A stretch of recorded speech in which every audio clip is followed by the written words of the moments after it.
Assalamualaikum, hai, ketemu lagi di Dian Novitasari Channel di Inspirasi Budi. Jangan lupa subscribe, like, share, and komennya. Terima kasih. Hari ini kita melanjutkan membahas materi kelas 3, tema 3, subtema 2, pembelajaran 2, halaman 70. Silakan disimak ya. Pembelajaran 2, ayo membaca. Benda memiliki ciri-ciri yang dapat diamati. Pada pembelajaran sebelumnya, kamu telah mengetahui wujud benda. Wujud benda dibedakan menjadi 3, yaitu padat, cair, dan gas. Ciri-ciri benda antara lain memiliki massa dan ruang atau volume. Apakah yang dimaksud massa dan volume? Siti memperhatikan bola basket dan bola plastik. Keduanya sama-sama bola, namun bahannya berbeda. Menurutmu, bola manakah yang massanya lebih besar? Simak percakapan Siti dengan ibu guru berikut ini. Ibu guru bertanya, "Anak-anak, perhatikan kedua bola di tangan ibu. Kedua bola mempunyai ukuran yang berbeda. Kedua bola bahannya juga berbeda.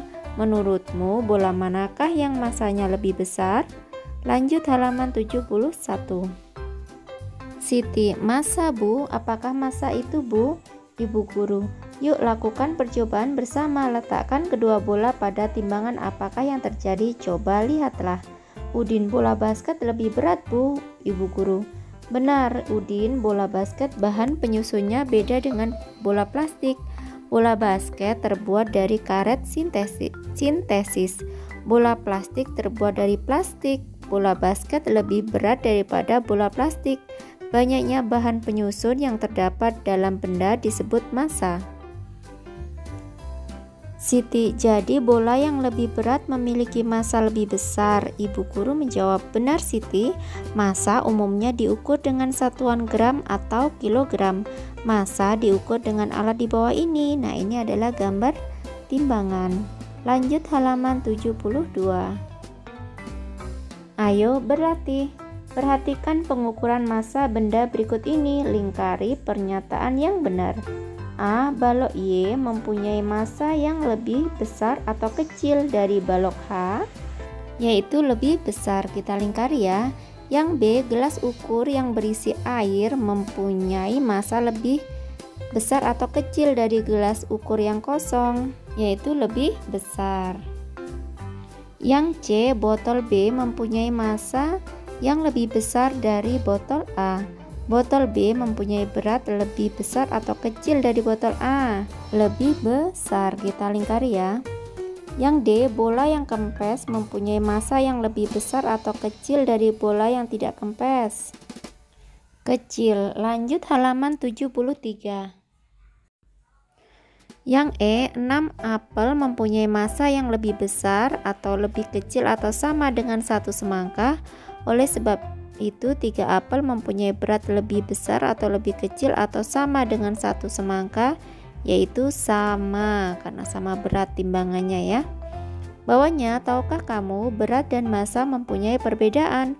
Massa benda di mana-mana sama, namun berat benda dapat berubah-ubah tergantung gaya tarik bumi di tempat itu. Gaya tarik bumi disebut juga gaya gravitasi. Contohnya, massa tubuh di bumi ataupun di bulan sama, namun berat tubuh di bumi dengan di bulan berbeda. Berat tubuh astronot di bulan lebih ringan daripada di bumi.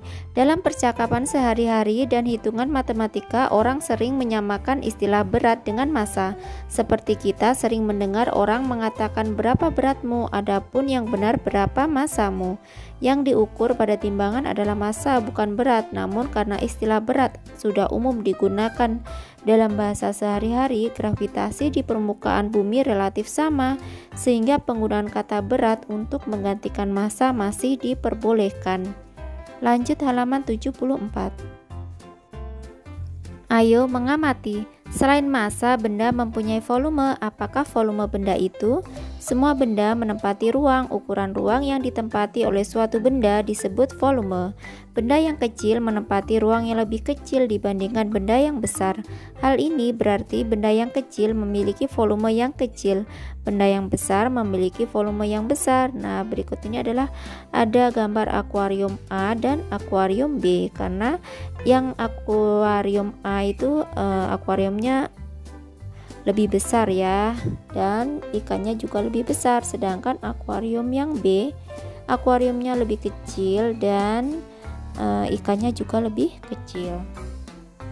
Volume akuarium A lebih besar daripada volume akuarium B. Pelajarilah tentang volume benda, lakukan percobaan berikut bersama teman dalam kelompokmu.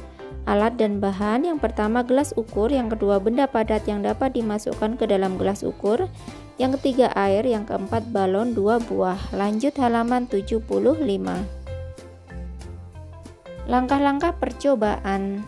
Yang A, isilah gelas ukur dengan air, masukkan benda padat ke dalamnya. Yang B, perhatikan gambar untuk membuktikan volume benda padat. Yang C, apa yang terjadi sebelum dan setelah benda padat dimasukkan ke dalam gelas ukur?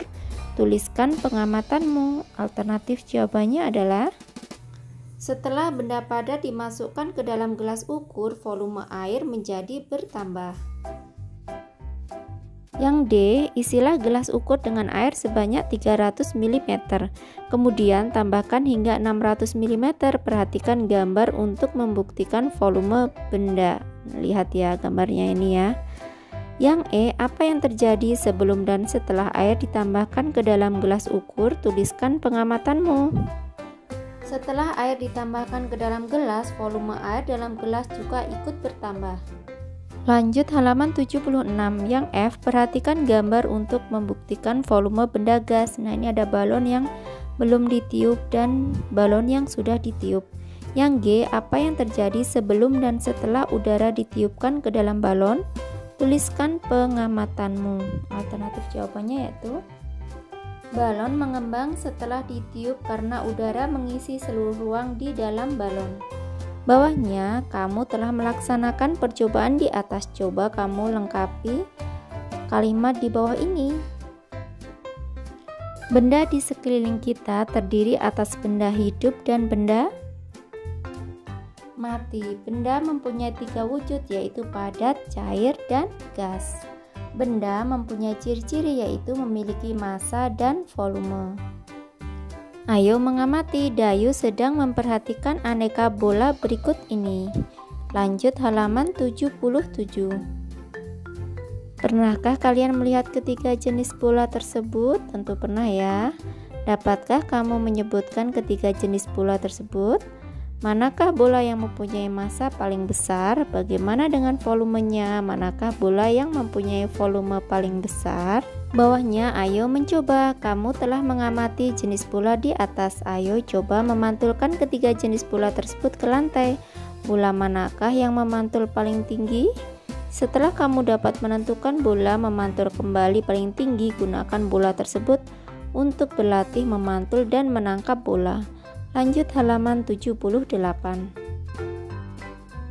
Latihan yang pertama, memantulkan bola kepada teman. Latihan kedua, memantulkan bola ke lantai. Latihan yang ketiga, memantulkan bola sambil berjalan. Lanjut halaman 79.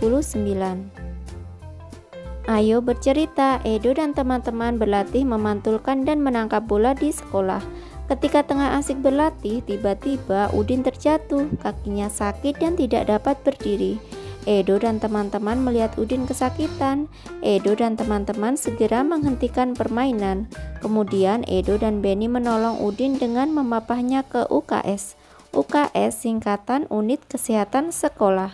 Setelah diperiksa, ibu guru menduga kaki Udin terkilir. Oleh karena itu, kakinya perlu diperiksa dokter. Perbuatan Edo dan Benny menolong Udin sangat terpuji. Apakah kamu mempunyai pengalaman menolong teman atau orang lain? Tentu pernah ya.